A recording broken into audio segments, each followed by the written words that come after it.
नमस्कार, आप देख रहे हैं स्वदेश न्यूज। मैं हूं आपके साथ अंशुल शर्मा। बेरहम पुलिस उत्तर प्रदेश में देखी गई। जी हाँ, उत्तर प्रदेश को एक और उत्तम प्रदेश बनाने के दावे किए जा रहे हैं। खासकर कानून व्यवस्था को लेकर देश में यूपी की नजीर दी जा रही है। लेकिन यूपी पुलिस के कुछ अधिकारी सरकार की छवि पर दाग लगा रहे हैं। इनका सारा पौरुष गरीब और मजलूमों पर टूट रहा है। इस कार्यक्रम में पुलिस का यही चेहरा आपको दिखाएंगे। जानेंगे कि हर हाल में लखीमपुर खीरी जैसी घटनाओं में पुलिस की भद्द निपटने के बाद भी उसके आचरण में सुधार क्यों नहीं हो रहा है, और क्यों बेलगाम पुलिस वालों को ऐसा सबक सरकार नहीं सिखा रही है कि वो दोबारा ऐसा करने की जरूरत ना कर सके। तो वो दो तस्वीरें कौन सी है वो हम आपको बताएंगे, जहां पर उत्तर प्रदेश की राजधानी लखनऊ के चारबाग रेलवे स्टेशन की ये तस्वीर है, जिसमें आरपीएफ के एक दरोगा की बेरहम रवैये से दो बच्चों की जान पर बनाई। चारबाग स्टेशन पर वीआईपी शौचालय के पास बने कई साल से पॉलिथीन डालकर काम कर रहे मजदूरों को हटाने के लिए शनिवार को आरपीएफ दस्ते की टीम के दरोगा मोहित ने जलते चूल्हे पर लात मार दी। खौलती हुई दाल पास ही में मौजूद मजदूर के दो मासूम बच्चे पर जा गिरी, जिसके बाद वो तड़पने लगे। मामला बिगड़ता देख मासूमों को तड़पता छोड़ रेलवे पुलिस का दस्ता आगे बढ़ गया। बच्चों को हॉस्पिटल में भर्ती कराया गया। तो ये तस्वीर आपकी दिल दहला सकती है। आप ये बच्चे देख सकते हैं किस तरीके से उनके हाथ झुलस गए हैं। दूसरी तस्वीर क्यों यहाँ पढ़ते हैं, जिसमें दूसरी तस्वीर आपको बताते हैं, जिसमें दूसरी घटना कानपुर देहात की है। भोगनीपुर थाने की गुरदासपुर गांव का मामला आपको बता रहे हैं, जहां पर कोतवाली के पुखराया चौकी इंचार्ज महेंद्र पटेल और चौकी के 4 सिपाहियों ने एक परिवार पर कहर ढा दिया है। बिना महिला कांस्टेबल के पीड़ित के घर पर दबिश देने पहुंची चौकी इंचार्ज ने पूरे परिवार की महिलाओं को नसड़ सड़क पर गिराकर मारा, बल्कि सीने पर चढ़ गए। और अपनी सास को बचाने आई बहू आई तो चौकी इंचार्ज ने उसे भी नहीं छोड़ा और उसे भी गिराकर वो सीने पर चढ़ गया।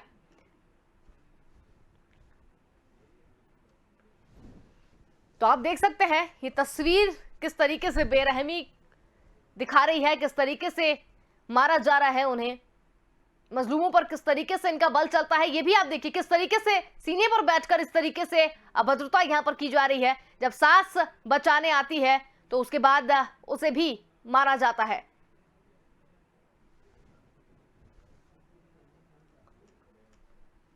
तो उत्तर प्रदेश की बेरहम पुलिस के ये दो तस्वीरें हमने आपको दिखाई है, जिसमें रेलवे पुलिस की भी तस्वीर आपने देखी और कानपुर देहात की भी आपने तस्वीर देखी, जहां पर किस तरीके से झुग्गी झोपड़ी पर हटाने के लिए यहां पर बात की जा रही थी और उसके बाद उन्हें किस तरीके से झुलसाया गया है। दो मासूम बच्चों पर खौलती हुई दाल गिर गई है। अब आप सोचिए कि दो छोटे मासूमों के ऊपर कुछ जलती हुई चीजें गिर जाना और उसके बाद अमानवीय चारा यहां पर भी नहीं थमता है। उसके बाद वो उन्हें ऐसा ही तड़पता छोड़कर आगे बढ़ जाते हैं।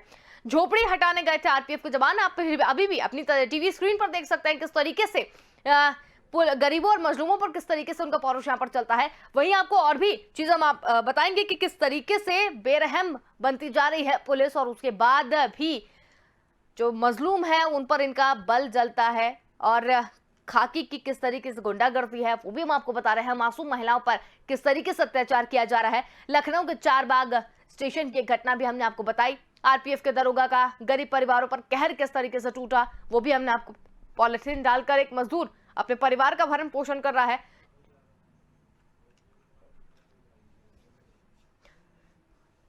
तो हमारे साथ दो मेहमान यहां पर जुड़ गए हैं। पूर्व आईपीएस भी हमारे साथ यहाँ पर जुड़ गए हैं। सूर्य कुमार शुक्ला जी हमारे साथ यहाँ पर जुड़ गए हैं। शुक्ला जी, बहुत स्वागत है आपका। यहाँ पर दो तस्वीरें अभी फिलहाल चल रही है, जिसमें गरीब और मजलूमों के ऊपर पुलिस जो है वो अपनी गुंडागर्दी दिखाती जा रही है। गुंडागर्दी शब्द इसलिए हम यहाँ पर उपयोग में ले रहे हैं क्योंकि साफ तौर पर गुंडागर्दी वहां पर देखी जा रही है। हटाने गई थी झुग्गी झोपड़ियों को, ठीक है, अपना काम कर रहे थे, सब कुछ है, लेकिन लात मारकर चीजों को गिरा देना, तोड़ देना, और तोड़फोड़ के बाद अगर किसी व्यक्ति के ऊपर कुछ गिर जाता है तो अमानवीय चेहरा वहां पर सामने आता है। इस पर आप क्या कहेंगे? बिल्कुल, आपकी चिंता में मैं भी शामिल हूँ। हमारे समाज को लोकतांत्रिक देश की पुलिस चाहिए। जूता मारने वाले, लात मारने वाले ऐसे लोग ये गलत काम करते हैं, निंदनीय कार्य है। और पुलिस विभाग की यह पॉलिसी है कि जनता के साथ अच्छा से अच्छा व्यवहार किया जाए। ये लोग जो इस तरह का काम करते हैं वो व्यक्तिगत स्तर पर गलती करते हैं, और बदमाशी करते हैं, इनको इसके लिए उचित दंड मिलना चाहिए।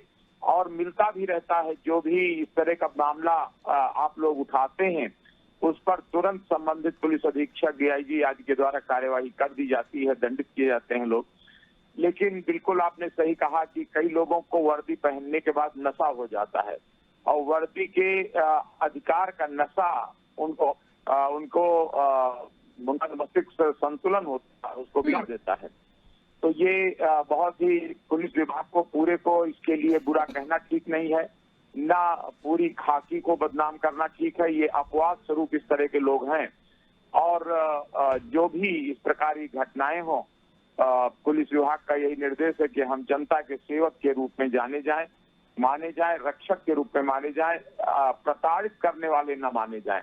जो इस प्रकार की घटना होती है, नहीं ठीक है, आप कह रहे हैं कि उन पर कार्रवाई की जाती है, उन्हें बताया भी जाता है, नशा चढ़ता है, लेकिन ये नशा सिर्फ गरीब और मजलूमों के ऊपर, मतलब अगर आप यहाँ पर रक्षा करने बैठे हैं, रक्षक भक्षक बनते हुए देर नहीं लगती है। ऐसे एक मामला है या दो मामले नहीं है, ऐसे कई मामले हैं जिसमें पुलिस का अमानवीय चेहरा सामने आया है। तो क्या सिर्फ लाइन अटैच कर देना, उन्हें सस्पेंड कर देना, ये सारी चीजों से खाना पूर्ति हो जाती है? हाँ, कठिनाई यही है कि ये आदतन इस तरह के लोग गड़बड़ हो जाते हैं। मैंने कई बार विभाग की जो मीटिंगें हुई उनमें भी सुझाव दिया है और इसका अनुपालन भी हो रहा है कि जो लोग ऐसे गलत काम करते हैं, जनता को सताते हैं, विशेष रूप से गरीबों को परेशान करते हैं, तो उनको तुरंत लाइन थाना जो ड्यूटी होती है पुलिस पब्लिक के बीच ड्यूटी करने की, उससे हटाकर पुलिस लाइन में ड्यूटी लगा दिया जाता है, लाइन हाजिर जिसको पब्लिक की भाषा में कहते हैं, और उनको सस्पेंड भी कर दिया जाता है। अगर इस तरह के सबूत मिलते हैं दंडित कर दिए जाते हैं ताकि आगे ऐसे लोग दोबारा थाना पुलिस में ना आ सकें। लेकिन आप जानती हैं कि करीब 3 लाख से ज्यादा की पुलिस फोर्स है यूपी की, तो उसमें कोई ना कोई इस तरह की गलती बीच बीच सुनने को मिलती रहती है, जो बहुत अफसोस का कारण है और इसमें निरंतर अभी सुधार की जरूरत है। सारे अधिकारी प्रयास करते रहते हैं, फिर भी अभी और काम करने ठीक है। सूर्य कुमार जी, आपसे और भी चर्चा हम यहाँ पर जारी रखेंगे। हमारे साथ फिलहाल शिव सैनी संवाददाता यूपी हमारे साथ जुड़ गए हैं। शिव सैनी जी, 2 तस्वीरें हमारे पास उत्तर प्रदेश से आई है जिसमें दोनों ही दिल दहला देने वाली है। अगर इसे ब्लर ना किया जाए तो किसी भी इंसान का दिल जो है वो दहल जाए, क्योंकि छोटे बच्चे के ऊपर खौलती हुई दाल गिर गई है, लात मारी गई चूल्हे में दरोगा के द्वारा, उसके बाद छाती पर चढ़कर पीटा जा रहा है महिलाओं को। तो ये जो 2 तस्वीरें सामने निकल कर आई हैं, ये काफी दिल दहला देने वाली है। तो पूरा मामला आप एक बार विस्तार से बताइए कि दोनों मामले हैं क्या? देखिए अंकुल जी, जो घटना चारबाग रेलवे स्टेशन में घटी है वो तो बहुत ही अमानवीय घटना है। उसका कारण ये अमानवीय इस तरह से है क्योंकि एक माँ अपने बच्चे को खाना बनाने के दौरान उसको दूध पिला रही थी, उसको लेके बैठी हुई थी और वहां पे आप देख रहे हैं और देखने के बाद भी आप जो खाना बना रहे हो उस गर्म दाल पे आप लात मार के उन्हीं के ऊपर गिरा देते हैं और बच्चे के फफोले पड़ जाते हैं। थोड़ी देर में बच्चे के ऊपर फफोले पड़ जाते हैं, माँ के हाथ में फफोले पड़ जाते हैं। ऐसी घटनाएं बहुत ही अमानवीय है, जहाँ पे ये देखने वाली बात होती है कि क्या उस इंस्पेक्टर को, उस थाना इंचार्ज को ये चीजें समझ में नहीं आती है कि किसी के ऊपर गर्म दाल या गर्म पानी भी गिरेगा तो उसकी क्या हालत होगी। ऐसे में अगर वही बच्चे के ऊपर पूरा का पूरा अगर पतीला दाल का गिर जाता है तो हो सकता है बच्चे की जान तक भी चली जाती। ये इतनी बड़ी अमानवीय घटना है। जी अंतुल जी, बिल्कुल। तो यहाँ पर अभी तक क्या निकल कर सामने आया है? चलिए, अमानवीयता यहाँ पर की गई है, उस पर भी हम अभी चर्चा करेंगे। हमारे साथ कुछ लोग जुड़ने वाले हैं, लेकिन अभी क्या किया गया है पुलिस वालों के ऊपर? क्या कार्रवाई उनके ऊपर की गई है? क्या कार्रवाई उनके ऊपर? जी जी, कार्रवाई के तौर पे अगर अंशु जी देखें तो अभी कोई भी कार्रवाई वहाँ पे उस थाना इंचार्ज के ऊपर कोई भी कार्रवाई अभी तक नहीं हुई है। सिर्फ टाल मटोल की जा रही कि वो लोग अवैध तरीके से वहाँ पे रह रहे थे, उनके ऊपर आरोप प्रत्यारोप लगा के कि नहीं हमने ये चीज नहीं की, वो उनके ऊपर दाल स्वयं से ही गिर गई थे, सामान हटाने के दौरान गिर गई। सिर्फ ऐसे टाल मटोल किए जा रहे हैं, अभी कार्रवाई कोई भी बात अभी सामने नहीं आई। अंशु बिल्कुल। शिव सैनी जी, पहली ऐसी घटना नहीं है उत्तर प्रदेश में, पहली या दूसरी या तीसरी, ऐसी कोई घटना यहाँ पर नहीं है। लगातार इस तरीके की घटनाएं, लगातार इस तरीके की घटनाएं जो है वो सामने आ रहे हैं और उसके बाद में सिर्फ टाला मटोली कर देना, तो क्या लगता है आपको?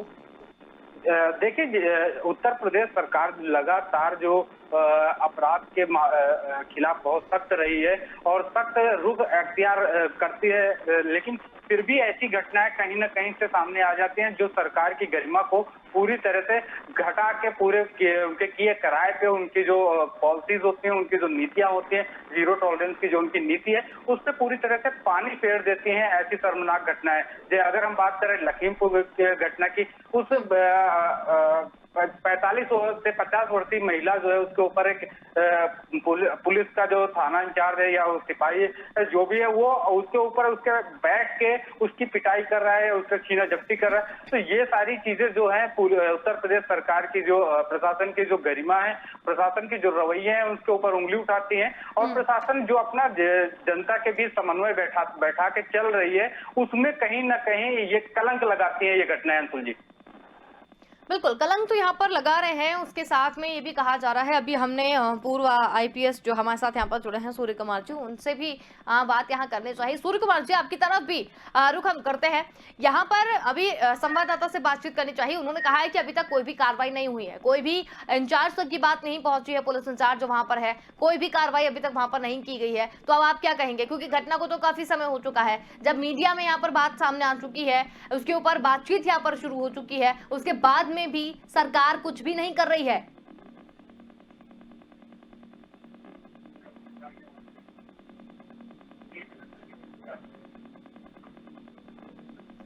चलिए, कुछ तकनीकी खामी की वजह से हमारे संपर्क उनसे नहीं हो पा रहा है। शिव सैनी जी, आपसे ही जानना चाहेंगे, सूर्य कुमार जी ने भी कहा था कि ये चीजें नहीं होनी चाहिए, वर्दी का नशा हो जाता है और उसके बाद जो चीजें हैं वो निकलकर सामने आ जाती हैं। तो इस तरीके की घटनाएं लगातार जो है वो सामने आती रहती हैं।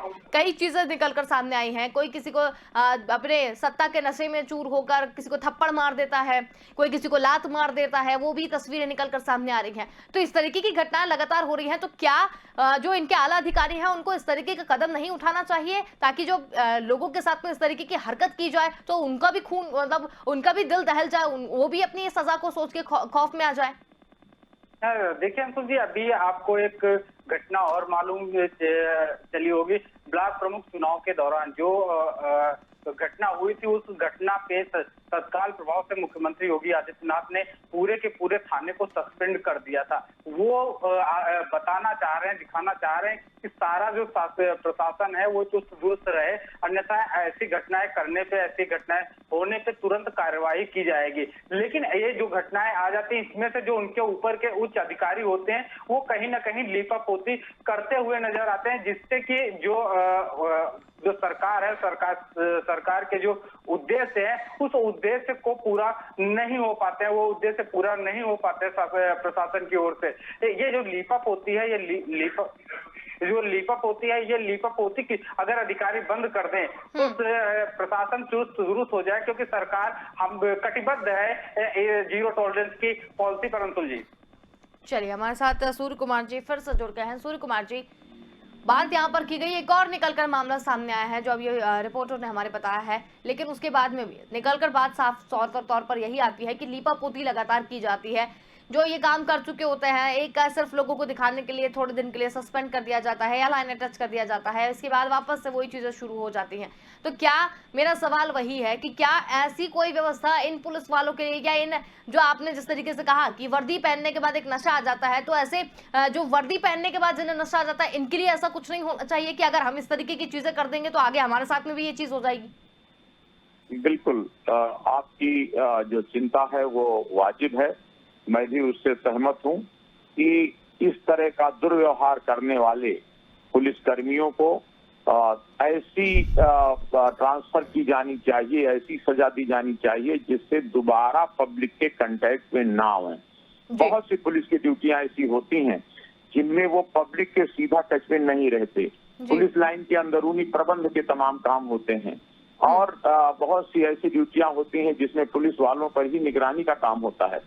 तो ऐसी ड्यूटियों में इनको ऑफिस के काम में लगा लेना चाहिए, और लगाए भी जाते हैं, लेकिन जो आपने कहा वही होता है कि कुछ साल बाद लोग भूल जाते हैं और वो फिर उसी तरह वापस अपनी ड्यूटी पे आ जाते हैं, फिर ऐसा ही काम करने लगते हैं। एक और सुझाव जो मैंने अक्सर दिया है कि अभी सद्व्यवहार का कोई ऐसा बड़ा पुरस्कार या मेडल नहीं दिया जाता, जैसे कि गैलेंट्री में बहादुरी के लिए पुरस्कार और मेडल दिए जाते हैं। तो जनता के साथ अच्छे व्यवहार के लिए भी पुलिस कर्मियों को विशेष प्रोत्साहन पुरस्कार और मेडल दिए जाने का शुरुआत किए जाने से भी अच्छा असर पड़ेगा। चलिए ठीक है, और ठीक है। हमारे साथ नेता सपा भी जुड़ गए हैं, मनोज यादव जी। मनोज यादव जी, आपसे भी जानना चाहेंगे, दो तस्वीरें फिलहाल अभी हमारे पास में आई हैं और लगातार उस पर हम बात भी कर रहे हैं। एक तस्वीर आती है जिसमें झुग्गी में जाते हैं चीजों को हटाने के लिए, लात मारकर दाल गिरा दी जाती है, खौलती हुई दाल, जिसमें दो बच्चे झुलस जाते हैं। दूसरी तस्वीर सामने आती है जिसमें किसी मामले को लेकर वो लोग अंदर जाते हैं, बिना महिला कांस्टेबल के अंदर जाते हैं और महिलाओं पर मारपीट करते हैं। और मारपीट तो मारपीट, जो तस्वीर निकलकर सामने आई है उसमें उनकी छाती के ऊपर बैठकर उन पर मारपीट जो है वो लगातार देखी जा रही है। तो ये तो जो घटनाएं सामने आई हैं, इस पर आप क्या कहेंगे? प्रदेश पुलिस का जो रवैया है, या इस तरह कह लीजिए कि पूरे उत्तर प्रदेश में जिस तरीके से उत्तर प्रदेश की पुलिस भी प्रताड़ित, ये भी एक पहलू है। सुल्तान जी वरिष्ठ अधिकारी रहे उत्तर प्रदेश पुलिस विभाग के, जितनी महिलाओं ने पुलिस विभाग की, जो सिपाही थी, दीवान थी, दरोगा थी, जिन महिला पुलिस कर्मियों ने जितना सुसाइड और जितनी हत्याएं हुई हैं, मेरे ख्याल से उत्तर प्रदेश के पुलिस के इतिहास में अब तक किसी भी सरकार में नहीं हुई। ठीक है, पहले पुलिस महिलाओं की कमी थी, लेकिन लगातार 10-15 सालों से उनकी संख्या में भारी इजाफा हुआ है, तो पुलिस भी पीड़ित है। दूसरी तरफ जब चेहरे आ रहे हैं, जो तस्वीरें आ रही हैं, वो बहुत ही भयावह हैं। जिसको अगर हम ये कहें कि हमारा प्रदेश कहीं न कहीं एक उस अवस्था में जा रहा है जिसको हम कभी कल्पना भी नहीं कर सकते हैं कि पुलिस वाला एक महिला पे चढ़ के, इस तरह की एक तस्वीरें नहीं है। आपको याद होगा लखनऊ विश्वविद्यालय के छात्रों ने, जो छात्राएं थी, उन्होंने मुख्यमंत्री को काला झंडा दिखाया और इलाहाबाद की घटना अमित शाह को काला झंडा दिखाया। पुलिस वालों ने, सीआरपीएफ वालों ने औरतों को लाठियों से मारा। जिस तरीके से दुर्व्यवहार किया है, वो मेरे ख्याल से उत्तर प्रदेश नहीं, पूरे देश के किसी स्टेट में नहीं हुआ होगा। तो इसीलिए इस बात को कहा जा सकता है कि उत्तर प्रदेश में पूरी तरीके से जंगल राज व्याप्त हो चुका है।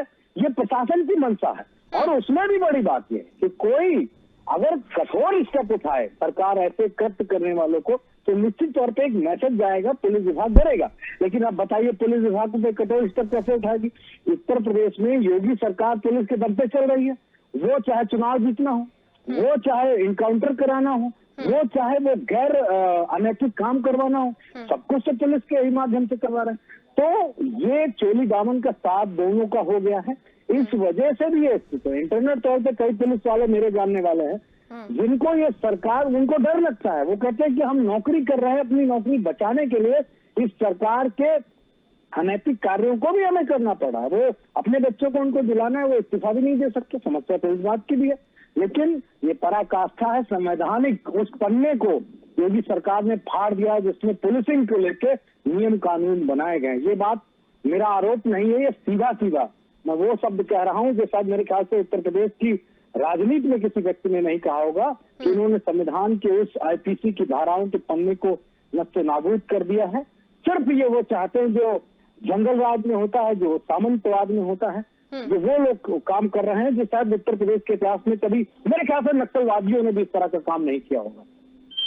बिल्कुल। तो शिव सैनी जी, हमने यहाँ पर पूर्व आईपीएस से भी बात की, सपा नेता हैं उनसे भी बात की, तो साफ तौर पर यही कहा जा रहा है कि अब जो उत्तर प्रदेश में जो सरकार है, उसके बाद जंगल राज जो है वो यहाँ पर आ गया है।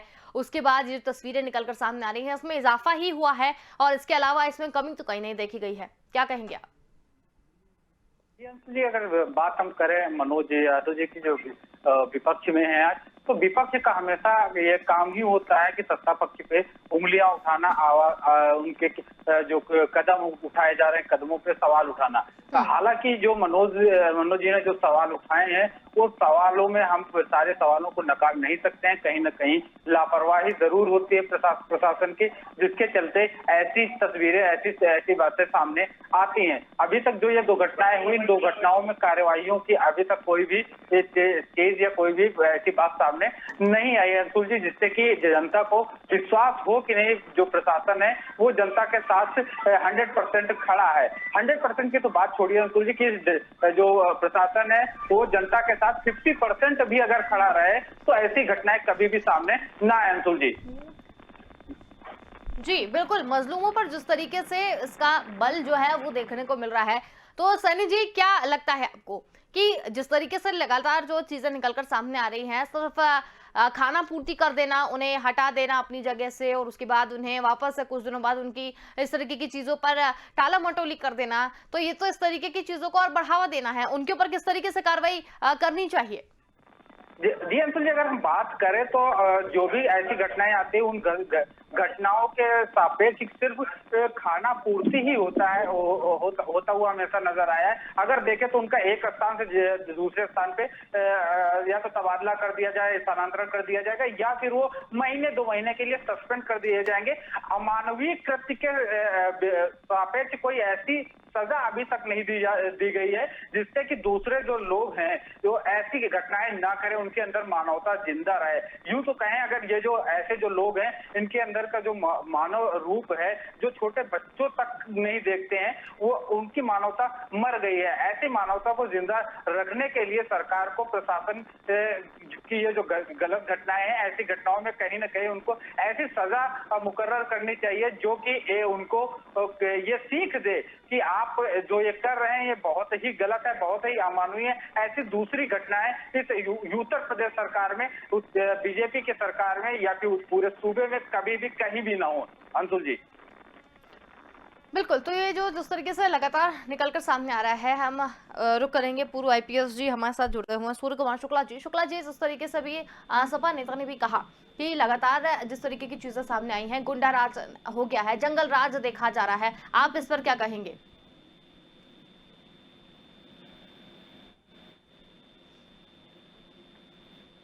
चलिए, तो हम बिल्कुल, तो यहाँ पर हमारे साथ नहीं जुड़ पाए हैं, अभी कुछ तकनीकी खामी की वजह से हमारा संपर्क जो है वो टूट गया है। तो शिव सैनी जी, जंगल राज और गुंडा राज की यहाँ पर बात की गई है, रक्षक जो है वो भक्षक बनते हुए नजर आए हैं और उसके बाद में अभी तक भी कार्रवाई यहाँ पर नहीं हुई है, तो सरकार का क्या ये लचीला रवैया ऐसे मान लिया जाए?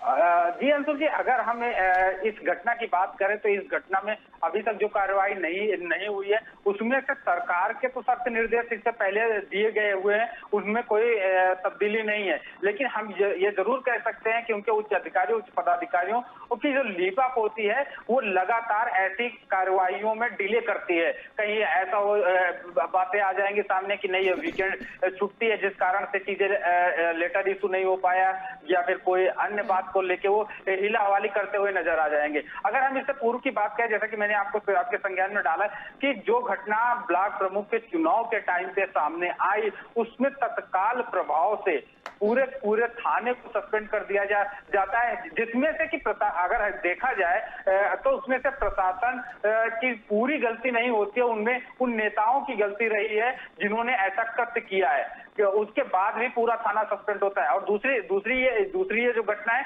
यहाँ पे खुद प्रशासन ने ऐसी कार्रवाई की है, ऐसे गलत कृत्य किए हैं, उसके बाद भी उनके ऊपर कोई अभी कार्रवाई नहीं हुई। तो ये कहीं ना कहीं जो 2 प्रकार का जो कार्य है, दो तरह की जो कार्य शैली है, वो कहीं ना कहीं उंगलियां प्रशासन पे जरूर खड़ा करती है, उनके उच्च पदाधिकारियों पे उंगलियां जरूर खड़ा करते हैं अंशुल जी। बिल्कुल, तो यहाँ पर सिर्फ ये मान लिया जाए शिव सैनी जी कि गरीब और मजलूमों पर ही अत्याचार जो है वो यहाँ पर किया जा रहा है। सपा नेता हमारे साथ लगातार यहाँ पर जुड़ा है, मनोज यादव जी, आपसे भी जानना चाहेंगे कि यहाँ पर आप गुंडा राज और जंगल राज की यहाँ पर बात कर रहे हैं, लेकिन एक चीज यहाँ पर निकल कर सामने आई है कि सिर्फ गरीब और जो मजलूम है, जो निम्न वर्ग के लोग हैं, जो उपेक्षित है, उन्हीं के ऊपर ही सिर्फ इस तरीके की चीजें जो है वो निकल कर सामने आती है। जो बाहुबल का प्रयोग करते हैं, जो बड़े हैं थोड़े से, उनके ऊपर इस तरीके की चीजें नहीं होती है। नहीं, ऐसा नहीं है। उत्तर प्रदेश में जो मौजूदा परिदृश्य है वो सभी को प्रताड़ित किया जा रहा है। सभी से मेरा अभिप्राय है जो विपक्ष का है वो छोटा हो, बड़ा हो, गरीब हो, अमीर हो, दलित हो, पिछड़ा हो, मुस्लिम हो, किसी अपर कास्ट का हो, अगर वो विपक्ष का व्यक्ति है तो उस पर पकड़ना लगातार बनी हुई है। ये मेरा आरोप नहीं है, ये बिल्कुल सिद्ध कही गई बात है। इसके फैक्ट्स आप अपने न्यूज चैनल के माध्यम से और तमाम सारी खबरों के माध्यम से देख सकते हैं। एक दूसरा पहलू पुलिस के पक्ष से भी मैं रखना चाहूंगा। मेरे ख्याल से आईपीएस महोदय साहब आपकी डिबेट से कुछ कर गए हैं। देखिए, पुलिस के साथ भी जाती हो रही है और जाती इस तरह की हो रही है कि मौजूदा सरकार जो है वो पुलिस को बहुत दूर दूर ट्रांसफर कर रही है, बहुत दूर दूर। जो पॉलिसीज उत्तर प्रदेश की किसी भी सरकार में इस तरह की पॉलिसीज नहीं बनी। एक पुलिस वाला भी एक परिवार है, किसी का पति है, किसी का बाप है, किसी का भाई है, किसी का बेटा है। तो एक जो मतलब वो टेक्निकल तौर पे आईपीएस महोदय ज्यादा अच्छा जवाब दे सकते हैं। मैं मानवता के दृष्टिकोण से और एक पारिवारिक व्यक्ति होने के हिसाब से दे रहा हूँ कि एक फ्रस्ट्रेशन का लेवल पुलिस वालों का भी इतना जबरदस्त हो गया है पुलिस विभाग में कि वो 500 किलोमीटर दूर भेज दिए गए हैं, 600 किलोमीटर दूर भेज दिए गए हैं, 700 किलोमीटर दूर उनकी पोस्टिंग कर दी गई। वो अपने बीवी बच्चों से अलग, अपने घर परिवार से अलग है। तो जो सरकार की पॉलिसीज है वो एक फ्रस्ट्रेशन पैदा कर रही है पुलिस डिपार्टमेंट में। और चूंकि एक जातीय जिसको कहा जाता है वो सिस्टम पुलिस में इस वक्त बहुत बुरी तरीके से व्याप्त है। ठाकुरों को सुनहरा अवसर प्राप्त कर दिया गया है सरकार के द्वारा। आप उत्तर प्रदेश के किसी भी जिले में उठा के देख लीजिए, अगर 30 थाने हैं तो 30 में 25 या 22 थानों में ठाकुर जाति के एसओ सबसे ताकतवर बैठा दिए। तो ये फ्रस्ट्रेशन तमाम सारे पुलिस कर्मियों के बीच में है, जिससे इस तरह की घटनाक्रम लगातार देखने को और मिलेंगे। बिल्कुल, लेकिन यहाँ पर सवाल फिर से वही है कि रक्षक ही अगर इस तरीके से भक्षक बन जाएंगे तो फिर आखिर जनता कहाँ जाएगी। बहुत धन्यवाद, आप सभी हमारे साथ यहाँ पर जुड़े। तो उत्तर प्रदेश को एक और उत्तर प्रदेश बनाने के लगातार दावे किए जा रहे हैं। कानून व्यवस्था को लेकर देश में यूपी की नजदीक दी जा रही है, लेकिन यूपी के कुछ पुलिस वाले और कुछ अधिकारी सरकार की छवि पर दाग लगा रहे हैं। दोनों तस्वीरें हमने आपको दिखा दी हैं। दोनों तस्वीरें किस तरीके से अमानवीयता की हदें पार कर रही हैं वो भी हमने आपको बता दी है। लेकिन सवाल यहाँ पर बड़ा यही खड़ा होता है कि जब रक्षक ही भक्षक बन जाएंगे तो लोग आखिर कहाँ जाएंगे। और फिलहाल मीडिया में इस मामले आने के बाद ये मामला कितना तूल पकड़ता है, क्या कार्रवाई होती है, ये तो फिलहाल आने वाला वक्त ही बताएगा। फिलहाल इतना ही देखते रहिए स्वदेश न्यूज। नमस्कार।